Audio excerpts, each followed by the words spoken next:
Julian invades Assyria. After thus testing the morale of his troops, who evinced their unanimous enthusiasm by their customary acclamation, and by calling God to witness that so successful a prince was invincible, Julian decided that things should be brought rapidly to a head. So he cut short the night's rest and ordered the trumpets to sound the march. He had made every preparation needed for so difficult a campaign, and in the dazzling light of dawn set foot in Assyria, riding about the ranks in a mood of supreme confidence, and inspiring all with a desire to rival him in deeds of valour. Being a commander vested in both the practice and the theory of war, and fearing that his ignorance of the terrain might expose him to a surprise, he began his march in battle order. He arranged that 1,500 skirmishers should precede the main body at a slow pace and advance cautiously, keeping watch against any sudden attack on both flanks as well as in front. The infantry of the centre, which was the flower of his whole army, was under his immediate command, but on the right, Navita with several legions was ordered to skirt the bank of the Euphrates. The left wing with the cavalry he entrusted to Arinthius and Hormisdas, with orders to lead them in close column over the easy country of the plain. The rear was commanded by Victor and Degaliath, and last of all came Secundius, who had been general in Osdruene. Then, in order that the enemy, should they appear at any point, might be alarmed by an exaggerated idea of his numbers even from a distance, he caused men and animals to march at wider intervals, so that there were almost 10 miles between the rear and the standard-bearer in the van. This is a stratagem said to have been often employed with wonderful skill by Pyrrhus, king of Epirus, who was thoroughly expert not only in choosing suitable places to camp, but also in expanding or contracting his forces so as to make them appear more or less numerous as it suited him. The baggage servants, non-combatant staff and stores of every kind were placed between 2 flanking divisions of regular troops, so as not to leave them unprotected and liable to be carried off by a sudden attack, as often happens. The fleet, though it had to cope with the frequent windings of the stream, was not allowed either to fall behind or to get ahead. After marching for 2 days we approached the deserted town of Jura, which lies on the river bank. Here we found several herds of deer. Some beasts were shot and others knocked over by heavy oars, and these provided more than enough food for all. But deer are rapid swimmers, and most of them leapt into the river and escaped to their usual solitary haunts before they could be caught. Then, after 4 more days of easy marching, Count Lucilian was sent at nightfall with 1,000 light-armed men in boats to take the fortress of Anatha, which, like many others, is surrounded by the waters of the Euphrates. In accordance with the Emperor's orders, the boats took station at suitable points to blockade the island, which a misty night enabled them to approach unseen. But when it was clear day, a man who went out to fetch water suddenly caught sight of them, and gave a loud yell, which roused the garrison to arms. The Emperor, who had been reconnoitring the fort from some high ground, at once crossed the river with an escort of 2 ships, followed by a multitude of vessels carrying siege engines. When he got near the walls, he realized that a fight would be very risky, so he attempted a mixture of cajolery and threats to persuade the garrison to surrender. They asked to speak with Hormisdas and were introduced by his sworn promise to hope great things from the mercy of the Romans. Finally they came humbly down from their walls, driving before them a garland ox, a symbol with them of the acceptance of terms of peace. The whole fort was immediately burnt, and its commander, Pucessus, who was later general in Egypt, was awarded the rank of a tribune. The rest received kind treatment and were sent with their families and belongings to the city of Chalcis in Syria. Among them was a soldier who had been left behind sick at the place when Maximian invaded Persia. He told us that at the time he was hardly more than a beardless boy. He had married several wives after the custom of the country and was now a bent old man with numerous descendants. He was the moving spirit behind the surrender and was overjoyed when he was brought to our line, when he declared before witnesses that he had known and foretold long before that when he was nearly 100 years old he would be buried in Roman soil. After this the Saracens delighted the emperor by bringing in some skirmishers belonging to an enemy corps. They were rewarded and sent back to repeat their exploit. The following day saw a calamity. A tornado arose, and whirling gusts of wind caused such havoc that many tents were torn to pieces, and numbers of men, finding it impossible to keep their feet in the gale, were hurled on their faces or on their backs. On the same day another equally dangerous incident occurred. The river suddenly burst its banks, and a number of supply vessels were sunk, because the stone sluices which control the flow of water for irrigation collapsed. Whether this was an act of sabotage or was caused by the volume of water could not be discovered. After the capture and burning of the first enemy city and the removal of the prisoners, the army was filled with greatly increased confidence and broke into loud acclaim of the emperor, believing that henceforth they would be the object of heaven's peculiar care. The hidden dangers involved in an advance over unknown country required particular caution, and the many forms of deception likely to be practised by the wily foe gave grounds for fear. In consequence, the emperor kept changing his station. At one moment he was in the van of the army, and at the next bringing up the rear. He had with him a troop of light-armed men, with whom he scoured the rough scrub of the valleys for hidden traps, and he checked any tendency to straggle away from the main body partly by his natural powers of persuasion and partly by threats. But he allowed the burning of the enemy's rich agricultural lands together with their crops and huts on condition that every man first took plenty of what he needed to supply himself. In this way the enemy suffered substantial damage before they were aware of it. Our warriors were glad to make use of the spoil won by their own hands. They felt that their own valour had opened fresh magazines to them, and were delighted to have ample sustenance without having to draw on the supplies carried by the ships. It was here that a drunken soldier who had been rash enough to cross to the opposite bank without orders was seized and put to death by the enemy before our eyes. Surrender of Pirisabora. After these incidents, we reached a fortress called Theleutha, which stands in the middle of the river. It rises to a dizzy height, and its natural fortifications are as strong as any built by human hands. Since its lofty crags made attack impossible, we naturally had recourse to soft words to induce the inhabitants to surrender. They answered that this was not the right moment for defection, but went so far as to add that when the advance of the Romans reached the interior of the country, they would go with the kingdom to which they belonged and adhere to the winning side.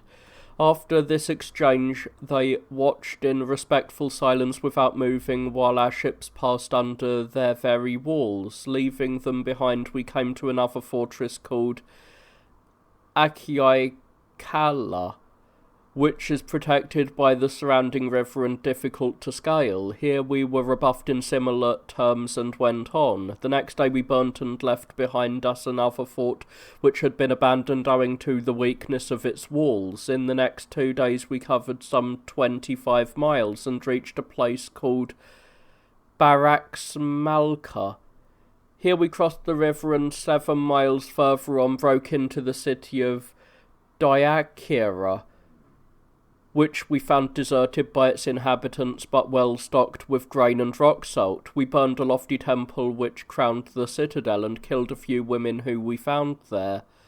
Then, after passing a spring from which bitumen was welling, we seized the town of Ozogardana, which also had been abandoned by the inhabitants in fear of our approach. Here we were shown a tribunal dating from the reign of Trajan. After burning this place too, we were given 2 days' rest. Towards the end of the second night, the Serena, who in Persia is the functionary next in rank to the king, together with the Emir Podosarkes, sheik of the Assanite Saracens, a notorious brigand who had long ravaged our frontier with the utmost ferocity, laid a trap for Hormisdas. They had learnt somehow or other that he was about to set out on reconnaissance, but their attempt failed because the river at this point was too narrow and deep to be fordable. At daybreak the foe were in view, and we had our first sight of them in their gleaming helmets and stiff coats of mail. Our men rushed at the double to the attack and fell upon them most bravely. Their opponents bent their bows with might and main, and the flash of steel added to the Romans' alarm, but our courage was whetted by rage and our ranks covered by a dense wall of shields, and we pressed them so hard that they could not lose their shafts. Inspirited by these first fruits of victory, the army reached the village of Macaprakta, where the remains of crumbling walls could be seen. We were told that in early times they were of great extent and protected Assyria from foreign invasion. Here the river divides, and one branch diverts a great volume of water into the interior of Babylonia for the benefit of the farms and the neighbouring cities. Another canal, called Narmalka, which means the king's stream, flows past Ctesiphon, and a high tower like the Pharos of Alexandria stands at its mouth. All the infantry crossed this on carefully constructed bridges, but the cavalry in full armour and the baggage animals swam over where a bend in the stream made the current less powerful. Some were drowned and others suddenly came under heavy enemy fire. A troop of auxiliaries, however, specially trained as runners, disembarked, put the foe to flight, and following hard on the heels, struck them down like birds of prey. After this further successful affair we reached the large and populous city of Prisabora, which is surrounded by water on all sides. The emperor reconnoitred its walls and the whole position on horseback, and took the first tentative steps towards a siege, hoping that this would be enough to deter the people of the town from any thought of resistance. When, however, after several parleys they still remained proof against both promises and threats, the siege began in earnest. A triple line of armed men was drawn round the walls, and fighting went on at long range from dawn to nightfall. Then the besiegers, whose courage equated their strength, spread curtains of goat's hair loosely over the battlements to cushion the impact of missiles, and from behind their shields, which were made of the toughest wicker covered with a thick layer of raw hide, put up a most obstinate resistance. They looked entirely made of iron, because the plates of their mail exactly followed the contours of their bodies and provided full protection for the whole man. More than once they earnestly demanded to speak with Hormisdas, who was their fellow countryman and of royal birth, but when he came near they attacked him with abuse and insults as a traitor and a deserter. This prolonged exchange of jibes took up most of the day, but in the silence which came with nightfall engines of various kinds were brought up, and men set to work to fill up the ditches. The doubtful light of first dawn revealed these operations to the watchful eye of the besieged, and when in addition a violent blow from a ram made a breach in the corner tower, they abandoned the double walls of the city and retired to the adjoining citadel. They stood at the top of a rugged hill which rose steeply from the level ground.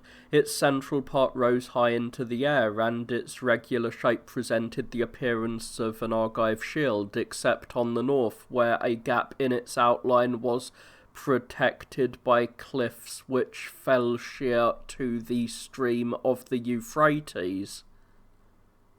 There were high battlements built of bitumen and baked brick, a type of construction well known to be stronger than any other.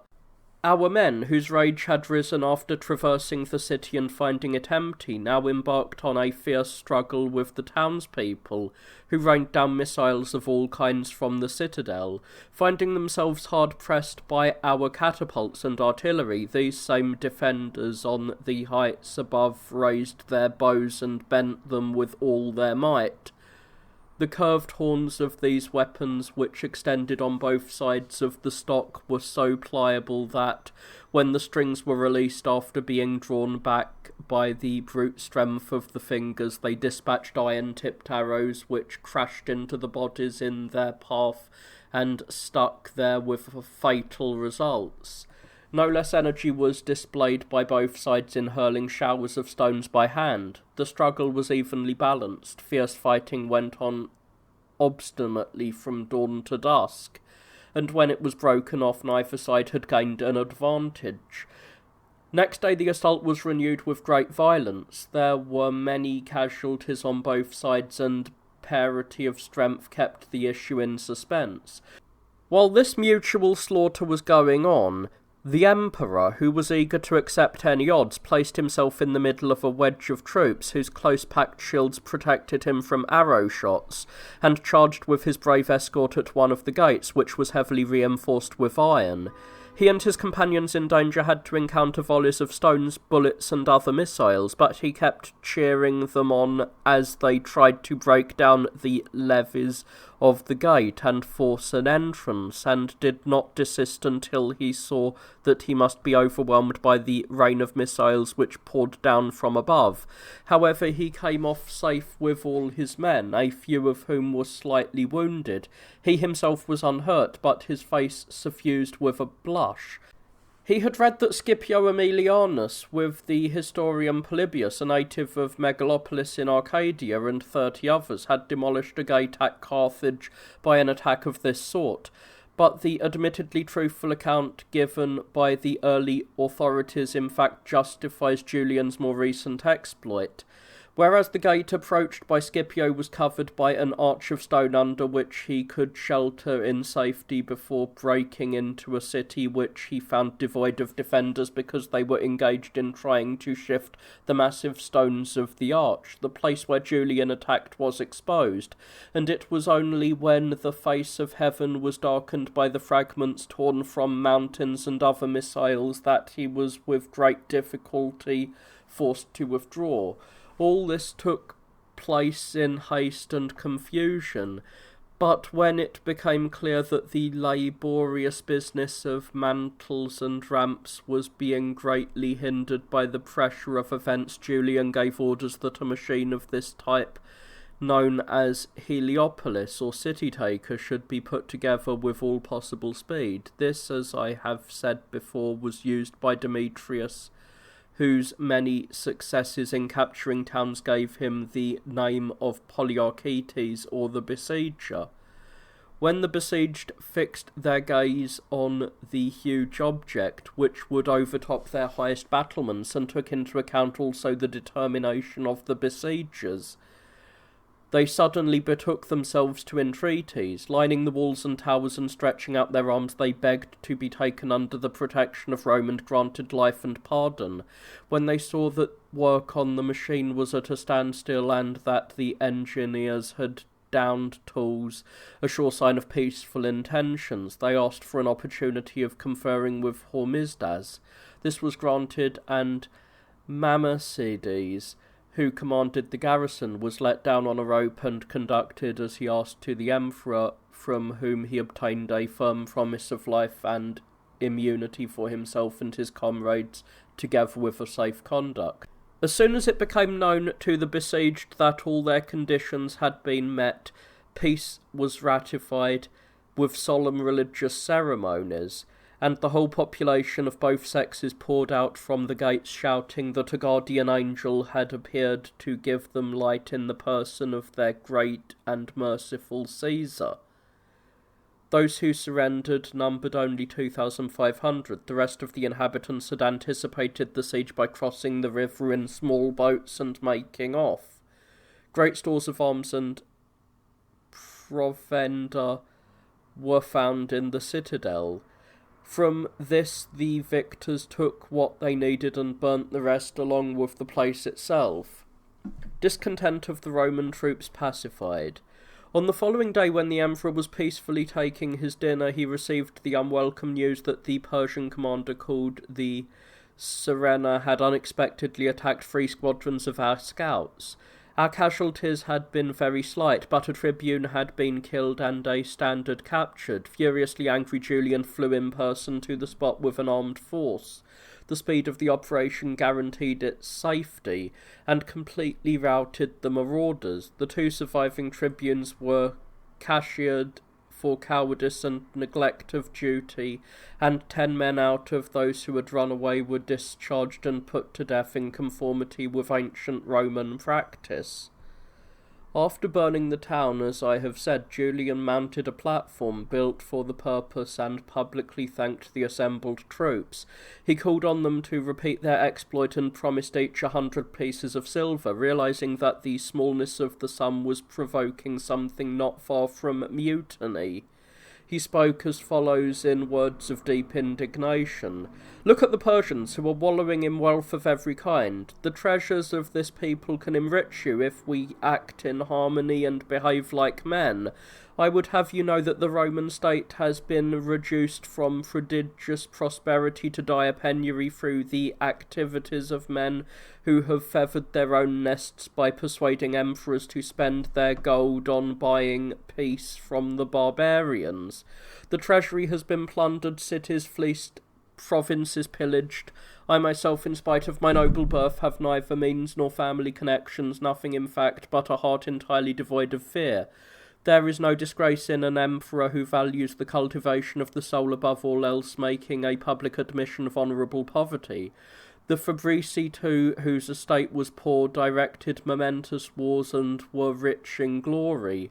All these blessings can be yours in abundance if you cast fear aside and are more amenable and allow yourself to be guided by God and by me, who will direct you with all the foresight that is humanly possible. But if you are stiff-necked and disgrace yourselves by a return to the mutinous temper of earlier times, so be it. I myself will crown my career by meeting death on my feet, as becomes an emperor, setting no store for a life which a slight bout of fever can snatch from me at any time. Or else I will abdicate, since I have not lived in such a way that I cannot return to a private station, and I am bound and glad to say that we have generals among us whose ability has been thoroughly tested and who are perfectly skilled in the arts of war." This sober speech by the emperor, who steered a middle course between indulgence and severity, quieted the troops for the time being. Hope of an improvement in their conditions restored their confidence. They promised to be tractable and obedient, and with common consent lauded his authority and heroic spirit to the skies, in a demonstration which, when it comes from the heart, is usually accompanied by a slight clashing of arms.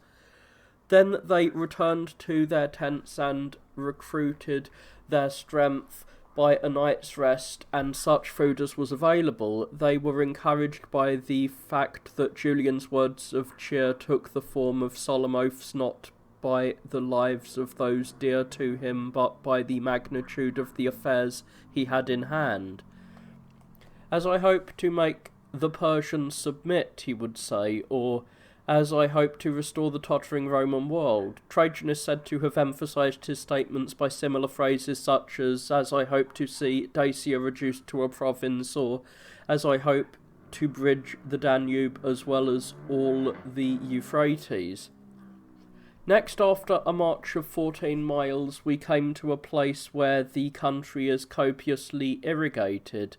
The Persians, learning in advance what route we should take, had broken down the sluices and allowed these streams to spread into a flood. The ground over a wide area being thus waterlogged, the emperor gave the army another day's rest and went ahead himself to construct little bridges with the aid of bladders and small boats and planks from palm trees. In this way he got his men across, though not without difficulty. In this region many fields are planted with vines and fruit trees of different sorts. Immense palm groves are seen to cover a wide expanse and extend as far as Messene and the Great Sea, that is the Persian Gulf. Wherever you go you see branches cut from trees, some with their fruit, from which honey and wine are made in great quantities. We are told that palms themselves mate, and that the sexes may easily be distinguished. It is said too that female trees conceive when they are smeared with the seed of the male, and that they take delight in mutual love, which is shown by the fact that they lean towards each other and cannot be separated even by a strong wind. If the female is not smeared with the seed of the male in the usual way, she miscarries and loses her fruit before it ripens. If it is not known what male tree a female is in love, her trunk is smeared with her own nectar, and nature arranges that another tree senses the sweet smell. This is the evidence of which belief in a kind of copulation is based. The army satisfied its appetite with ample food from this source, and whereas men previously dreaded a dearth, there was now a serious fear that they would overeat. Several islands were passed, and finally, after suffering an attack from ambush which did not go unpunished, we reached a place where the main stream of the Euphrates splits into a number of channels. Storming and sacking Mosamalka.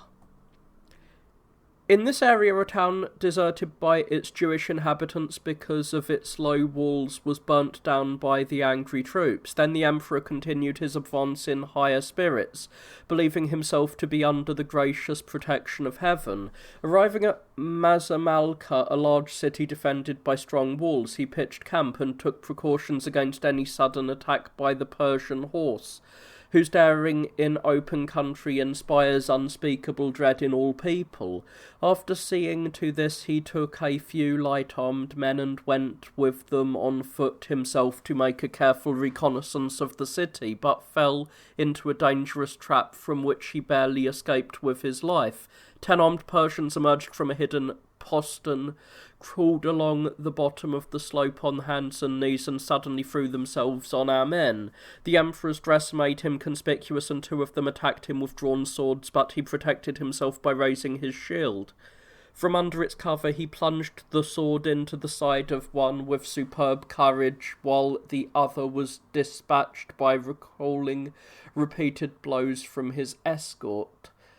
The rest, some of whom were wounded, scattered in flight. Both the dead men were stripped of their arms, and Julian, without suffering any loss, brought back the spoils to the camp, where he was welcomed with universal delight. Torquatus once took a gold collar from a prostrate foe, and Valerius, afterwards known as Corvus, overcame an insolent Gaul with the aid of a raven. Both have earned the praise of posterity for their glorious deeds. We do not grudge it them, but this fine exploit of Julian should also be added to the records of the past. Next day, bridges were built, and the army crossed over to occupy a camp in a better position. It was fortified by a double rampart because, as I said, Julian was nervous of the empty open plain. Then he began the siege of the town, believing that it would be dangerous to advance further and leave a formidable enemy in his rear. During these arduous preparations, the Serena, who commanded the enemy forces, attacked baggage animals which were grazing in a palm grove. He was frustrated by some units of camp guards and retired when the loss of a few men occurred. The inhabitants of two towns entirely surrounded by water lost confidence in the power to resist and fled in panic to the fortifications of Ctesiphon. Some pushed through the thick woods, others made use of dugout canoes to cross to neighbouring marshes, thinking that these offered the best, indeed the only, hope of accomplishing their long trek to safety and reaching the country which lay beyond. Some of them, after resistance, were killed by our troops, who themselves also scoured the country in skiffs and boats and sometimes brought in prisoners. The Emperor, after weighing up the situation, had arranged that while the infantry attacked the walls, the cavalry in small parties should concentrate on pillaging. In this way, the army was kept fed on the vitals of the enemy without any cost to the people and of our own provinces. And now the Emperor, having drawn a triple line of shields around the town, which was protected by double walls, threw all his strength into the attack, which was to achieve his end. But though the undertaking was necessary, its successful accomplishment was very difficult. On every side, high steep rocks, which involved winding detours, made the approach dangerous and the town inaccessible, especially as there were many formidable towers rising as high as the rocky eminence on which the citadel stood, and strong battlements guarding the sloping plateau overlooking the river.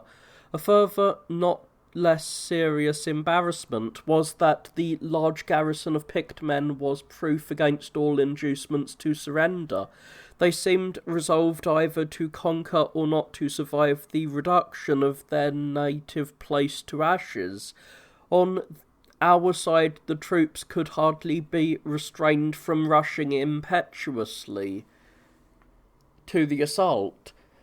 They clamoured for a pitched battle in an open field, and even when the recall was sounded, were still consumed with a passionate desire to harness the enemy with their harassment. Better judgment, however, prevailed over this violent uproar. Duties were assigned, and every man set about his allotted tasks with alacrity. Some were building high ramps, others filling up ditches, elsewhere long passages were being driven into the bowels of the earth, and the artillerymen were setting up their engines ready to burst out into deadly noise. Navita and Dagalife were in charge of the mines and the sheds which covered them, but the Emperor himself directed the operating of the assault and the protection of the artillery from fire and sorties. When all these various tasks preparatory to the destruction of the city had been completed and our men were spoiling for the fight, the general named Victor returned. He had reconnoitred the roads as far as Ctesiphon and reported that he had met with no opposition. This news sent all our men wild with joy. Their confidence was reinforced, and they stood to arms waiting for the signal to attack. Then, as the trumpets sounded their martial note, both sides burst into uproar. The Romans took the initiative and launched repeated attacks full of sound and fury. The enemy put their trust in their coats of mail. The plates of this were like the thin feathers of a bird, and our missiles rebounded from their smooth iron surface. On our side, the interlocked shields which exactly covered our men like moving arches sometimes gaped apart under the strain of incessant motions. The Persians, for their part, clung obstinately to their walls and used every effort to baffle and frustrate our deadly assaults. But when the assailants, carrying frames of wicker in front of them, were pressing hard upon the defence, slingers and archers, aided by others who even rolled down huge stones, tried to keep their foe at bay with flares and firebombs. Then there was screeching of ballistas being wound up. They were adapted for firing wooden arrows, and showers of missiles were discharged, while scorpions hurled round stones wherever they were aimed by expert hands. The fight was renewed again and again, but towards noon the growing heat of the day under a blazing sun forced all to withdraw, worn out and dripping with sweat, in spite of our eagerness to perfect the siege works and continue the fray. The same determination was shown on the following day, when both parties carried on the struggle fiercely in various ways and finally separated without either having gained an advantage. But for the Emperor, who maintained the closest contact with his troops in the face of every danger, the destruction of the town was a matter of urgency, since if he were detained too long about its walls he might have to abandon his more important objectives. But in times of extreme crisis nothing is too trivial to tip the scales, sometimes with grave and unexpected results. At one of the many moments when the fighting slackened and was about to be broken off, a tower taller than the rest and strongly built of baked brick was demolished by an exceptionally powerful blow from a ram just brought into action, and in its fall brought down the adjacent section of wall with a tremendous crash. This at once transformed the situation, and the energy of besiegers and besieged alike manifested itself in splendid feats of arms. Nothing seemed too hard for our men, who were in a fury of rage and resentment, nothing too terrifying or awful for their opponents, who were fighting for their lives. The struggle swayed this way and that, with great bloodshed on both sides, and it was not until nightfall brought it to an end that the exhausted combatants thought of rest. While this action was still going on in the broad light of day, the Emperor, who was always on high alert, received a report that the legionaries detailed for the mines had completed their task. Underground passages supported by props now reached beyond the foundations of the walls, and they were ready to break out when he gave the words. So when night was well advanced, the trumpets again sounded the assault and all rushed to arms. The plan was to mount an attack on the walls on both sides, so that while the besieged were running hither and thither to repel these threats, their attentions would be distracted from the clinking of iron tools close at hand, and the sappers suddenly emerging would not encounter any resistance. These arrangements answered their purpose, and while the garrison was fully occupied, the mine was opened, and out sprang Exuperus, a soldier of the regiment called Victorius, followed by the tribune Magnus and the notary Jovian, at whose heels came the whole intrepid band. The first dispatched those they found in the building through which they reached the surface, and then advancing on tiptoe cut down all the sentries who in their naive manner were singing songs in praise of the justice and good fortune of their king.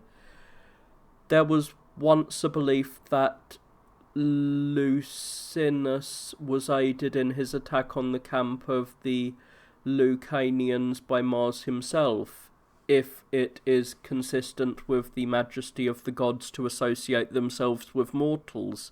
What gave rise to this was that in the heat of battle an armed figure of terrific stature was seen carrying a scaling ladder, but next day when the army was reviewed he could not be found in spite of a special effort to discover him. If he had been a soldier, consciousness that he had performed a notable exploit would have caused him to reveal himself. But whereas Then the hero of a splendid feat remained quite unknown. On the present occasion, those who had now shown such heroism received the distinction of a siege crown and a public citation in accordance with ancient usage. At last the town, stripped of its defenders and with its walls full of breaches which made its fall inevitable, was overrun by our troops, who in their fury destroyed all that came in their path without discrimination of age or sex. Some, panic-stricken at the approach of death and finding themselves caught between fire and sword, threw themselves headlong from the walls, bewailing their fate. Maimed in every limb, they prolonged for a short time a life worse than death until someone finished them off. Nebdates, however, who commanded the defence, was taken alive with 80 followers, and when he was brought before the emperor, the latter, in a serene and merciful mood, gave orders that he and the rest should be kept unharmed. There followed a division of the spoils in accordance with each man's service and deserts. Julian, who was easily satisfied, took for himself only a dumb boy who was adept at conveying with graceful gestures all that he knew in sign language, together with 3 gold pieces. This he considered a pleasant and acceptable reward for the victories he had won. He would not touch or even look at any of the lovely young girls who were captured, though Persian women are renowned for their beauty. In this he followed the example of Alexander and Africanus, who would not allow themselves to succumb to desire after showing themselves invincible by hardship. In the course of these operations, one of our engineers, whose name escapes me, happened to be standing behind a scorpion when a stone carelessly fitted to its sling by an artilleryman was hurled backwards. His breast was crushed, and he was thrown on his back and killed. His whole body was so mangled as to defy recognition. The emperor had just set out from this place when he was reliably informed that a party of the enemy was lying in wait near the walls of the fallen town, in some dark and treacherous pits, of which there are many in those parts. Their intention was to rush out unexpectedly and take our army by the rear.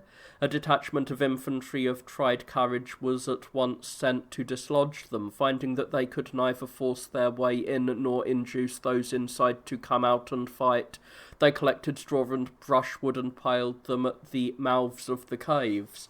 The smoke, which became thicker as the passages narrowed, killed some by suffocation. Others were scorched by the flames and forced out to meet a swift death. When all had perished by fire or sword, our men rapidly rejoined their units. Thus a great and populous city was destroyed by the strength of the Romans' arms and reduced to dust and ruins. After this glorious achievement, we crossed a network of streams by a series of bridges and came to 2 forts with blind walls. Here a son of the Persian king, advancing from Ctesiphon with some grandees and a larger force, tried to prevent Count Victor, who was in front of our main body, from crossing a river, but when he saw the regiments of troops behind Victor, he withdrew. Another fortress stormed and burned. Continuing our advance, we came to woods and a smiling countryside planted with various crops. We found a royal lodge built in the Roman style and left it untouched in accordance with orders. In the same region there was also a large circular park enclosed by a fence where wild animals were preserved for the king's enjoyment. There were lions with long manes, bristly wild boars, bears of the extraordinary savage type peculiar to Persia, and other choice beasts of enormous size. Our cavalry broke down the bars of the gates and slaughtered them all with hunting spears and a hail of missiles. From this richly cultivated place it is only a few miles to Seleucia. An extempore camp was pitched, and for 2 days the army took advantage of the food and water available. Meanwhile, the emperor went ahead with a party of skirmishers to survey the ruins of the city once destroyed by the emperor Carus, where a never-failing spring forms a vast pool which empties into the Tigris. Here he saw many corpses on gibbets, the remains of the family of the man who surrendered the town of Pirisabora. Here too, Nabdates, who, as I said, had been dragged from hiding with 80 others after storming of his town, was burnt alive. He had put up a most obstinate resistance after giving a secret promise at the beginning of the siege to betray the town, and though he received a pardon for this, which he could not have hoped for, he subsequently became so insolent as to assail Hormazdes with all manner of abuse. After proceeding some distance, we were shocked by a sad mishap. While 3 cohorts of skirmishers were engaged with a Persian detachment which made a sudden sally from the gates of a town, another enemy force from the opposite bank of a stream intercepted and cut to pieces the baggage train which was following us, together with a few foragers who were roaming at large. The emperor left the palace grinding his teeth with rage, and was approaching the environs of Ctesiphon when he came upon a high and strongly walled fort. Believing that he would not be recognized, he rode with a few companions about the walls to reconnoitre, but when he was rash enough to get within range, he could not escape detection. He at once became the target of a rain of missiles, and would have met his death from an engine on the walls had he not been protected by a strong screen of shields. His armour-bearer was wounded close beside him, but he himself escaped from this despite the desperate peril, and got away unhurt. In a frenzy of rage, he decided to besiege the fort, which its garrison was resolutely determined to defend, relying on its almost inaccessible situation, and believing also that the king, who was rapidly advancing with large forces, would appear at any moment. The mantlets and all the other paraphernalia of a siege were all ready when, towards midnight, a bright moon made everything clear to the watchers on the battlements. Gathering in one mass, they suddenly threw open the gates and sallied out, took one of our squadrons by surprise, and killed a large number, among them a tribune who fell attempting to repel the attack. Meanwhile, the Persians on the opposite bank repeated their previous tactics and attacked a part of our forces, killing a number and taking some prisoner. At first our men showed little spirit. They were alarmed and had an exaggerated idea of the enemy's strength, but then they recovered their courage and armed themselves as best they could in the confusion, while the rest of the army, roused by the call of the trumpets, hastened to the spot with defiant shouts, so that in the end the attackers were thrown back in a panic, though without loss. The emperor was in a fury and punished the survivors of the squadron which had lost its nerve in the face of the marauders by transferring them with loss of rank to serve as infantry, which is most laborious. He was now on fire to destroy the fort, where he had encountered such danger, and flung himself heart and soul into the task, never leaving the front rank, where he could set an example by his personal courage and see and judge the conduct of his men. At last, after long exposure on his part to extreme peril, the fort could no longer hold out against the united resolve of the assailants with their various siege engines and missiles, and was captured and burnt. After this, in view of the hard task it had already performed and those which were still in store, the army, which was exhausted by its toils, was allowed a rest and received a generous distribution of victuals. But from that time greater care was taken to strengthen the camp with a close palisade and a deep ditch, to guard against sudden sallies and other surprises from Ctesiphon, which was now close at hand. A successful engagement outside Ctesiphon. Then we came to a man-made channel called Narmalka, the King's Canal, which at that time was dry. In earlier days, Trajan and subsequently Severus had taken great pains to have the earth dug out to make a large canal through which water could be diverted from the Euphrates and convey shipping to the Tigris. In all the circumstances, it seemed safest to clean out that channel, which the Persians, fearing a repetition of the design, had blocked with great masses of stones. Once the channel had been cleared and the dams removed, a great head of water carried out our fleet in safety a distance of some 3 miles into the Tigris. Bridges were at once built and the army crossed and advanced towards Koch. Hoping to enjoy a similar respite from our fatigue, we encamped in a rich region full of smiling orchards, vineyards, and green groves of cypress. In their midst was a shady and delightful hunting lodge, decorated throughout with pictures of the native style of the king killing his quarry, in various types of blood sport. Among this, people, painting, and sculpture are entirely confined to various forms of slaughter and scenes of battle. So far everything had gone as the Augustus wished. He was now ready to meet all difficulties with greater confidence, and conceived such hopes from his hitherto consistent good fortune that he often pushed his luck to the very verge of rashness. He unloaded the strongest of the vessels carrying food and artillery and embarked 80 armed men on each. Then, forming the fleet into 3 squadrons and keeping the main part with him, he decided to send Count Victor at nightfall with 1 squadron to make a swift crossing and seize the bank occupied by the enemy. His generals were greatly alarmed by the plan and tried unanimously to dissuade him, but they could not turn him from his purpose. The signal was given in accordance with his orders, and 5 vessels suddenly vanished from sight. When they reached the opposite bank, they came under fierce attack from the fire bombs and every sort of combustible, and they would have gone up in flames with all on board had not the Emperor shown astonishing presence of mind. He shouted that our men had, as instructed, given the agreed signal that they had made a successful landing, and ordered the whole fleet to join them at full speed. By this device our ships were saved, and the rest of our troops, in the face of a hail of stones and other missiles from above, succeeded, after a fierce struggle, in scaling the high, steep banks and holding the position they had gained.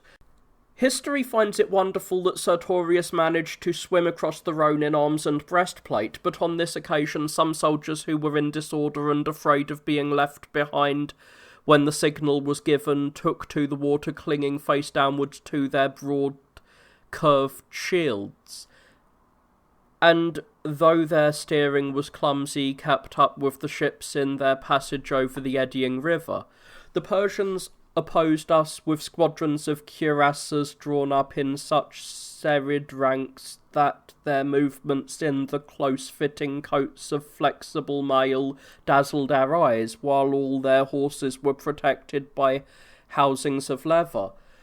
They were supported by detachments of infantry who moved in compact formation, carrying long curved shields of wicker covered with raw hide. Behind them came elephants looking like moving hills. Their huge bodies threatened destruction to all who approached, and past experience had taught us to dread them. On our side, the Emperor followed the Homeric tactics of placing his weakest infantry units between lines of other troops, not in the van, where, if they disgraced themselves by giving way, they might carry the whole army with them, nor yet in the rear behind all sentries, where they could turn tail with no one to stop them. He himself, with the light-armed auxiliaries, kept galloping between the front and the rear. So when both sides were in full view of each other, the Romans in their gleaming crested helmets advanced slowly, swinging their shields as if to the beat of an anapaesic rhythm. After a preliminary discharge of missiles by the skirmishers, whirling clouds of dust covered the whole field. Shouting their traditional war cries and inspired by the blare of trumpets, both sides fought hand to hand with spears and drawn swords. The quicker of our men forced themselves into the enemy's line, the less were they exposed to danger from arrows. Meanwhile, Julian, who took an active share in the fighting as well as directing it, was busy in reinforcing weak points and hounding on laggards. In the end, the front line of the Persians gave way and retreated slowly at first and then at a rapid pace to the neighbouring city. Our troops, though likewise exhausted by fighting on a scorching plain from dawn to dusk, followed hard on their heels, hacking at their calves and backs, and drove the whole army with its best generals, Tigranes, the Serena, and Narses, in headlong flight to the very walls of Ctesiphon. In fact, they would have broken into the city along with the routed enemy had not their commander Victor restrained them with hand signals and shouts. He himself had been hit in the shoulder by an arrow, and he feared that if our men in their mad rush got within the circuit of the walls and could find no way out, they would be overwhelmed by the weight of numbers. The old poets may sing of Hector's battles and extol the courage of the Thessalian chief. Age after age may tell of Sophanes and Ammianus and Callimachus and Cygnius, the crowning glories of the Persian wars. But it is universally admitted that the courage of some of our men on that day shone no less bright. Having lost all their fears and trampled on the bodies of their foes, our men, still stained with blood righteously shed, gathered by the emperor's tent, and gave him praise and thanks for the victory in a battle in which no one could tell whether he had been more of a general or a common soldier. So successful had he been that the Persians lost approximately 2,500 men to our 70. Julian addressed by name several whose undaunted valour he had personally witnessed and rewarded them with naval, civic, or camp crowns. Fully convinced that similar successes lay before him, he prepared to offer a number of victims to Mars the Avenger. 10 fine bulls were brought for the purpose, but before they reached the altar, 9 of them sank into the ground in a sorry state. The 10th, which broke its halter and escaped, was recovered with difficulty, and when it was slaughtered, the omens it gave were unfavourable. At the sight of them, Julian cried out in high indignation, and swore by Jupiter that he would never sacrifice to Mars again, nor did he ever revoke his vow, since soon afterwards he was carried off to his death. Burning of the fleet and retreat from the river. At a conference of the general staff about the siege of Ctesiphon, the day was carried by those who were sure that it would be a rash and foolish undertaking, first because the very situation of the city made it impregnable, and second because it was believed that the king would soon make his appearance with a formidable host. So the better option prevailed, and its expediency was recognised by the sagacious emperor, who sent Arinthius with a body of light-armed foot to lay waste the rich pastures and cornfields of the neighbourhood. He was also actively to pursue the enemy, who had recently scattered and taken cover in hideouts known only to themselves amid a network of overgrown paths. Julian, however, whose ambition was never satisfied, rejected all warnings and charged with cowardice and love of ease the generals who were urging him to abandon the kingdom of Persia when it was all but won. He decided to leave the river on his left and to march rapidly into the interior under the conduct of guides who turned out to be guides to disaster. And one would think that Bellona herself must have lit the fatal flame when he gave orders that all the ships should be burned, except for 12 smaller ones, which were to be carried on wagons to serve in bridge building. In taking this step, he believed that he was acting with prudence. The enemy would be denied the use of his fleet, and he would no longer have nearly 20,000 of his troops occupied in towing and manoeuvring ships, as they had been from the beginning of his campaign. When our men grasped the self-evident truth that if they were turned back by drought or the height of the mountains they would not be able to return to the water, they were in fear of their lives and began to complain. At the same time, the deserters openly confessed under torture that they had misled us, so orders were given that all hands should turn to and put out the flames, but most of the ships had already been consumed by the fury of the fire, and only the 12 which had been set apart to be kept could be saved intact. In this way the fleet was needlessly lost, but Julian, relying on the fact that his forces were concentrated now that none of the troops were required for other duties, advanced with superior numbers into the interior over a rich region which provided food in abundance. Hearing of this, the enemy set fire to the vegetation and standing crops in order to expose us to the torments of starvation. The fire made it impossible for us to move, and we were kept stationary in our camp until the flames should die down. The Persians also began to make game of us from a distance, at one moment spreading themselves out and at the next halting in close order, to give the impression to those watching from afar that the king's forces had arrived, and to make us believe that this accounted for their bold sallies and unusual tactics. The emperor and his army, however, were in gloom.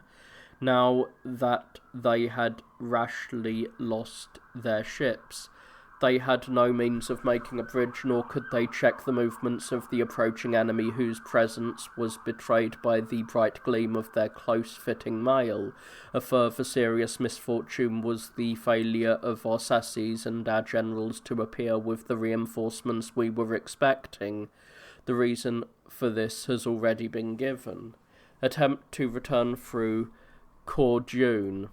To alleviate the anxiety of the troops on this score, the emperor ordered some prisoners to be put on show.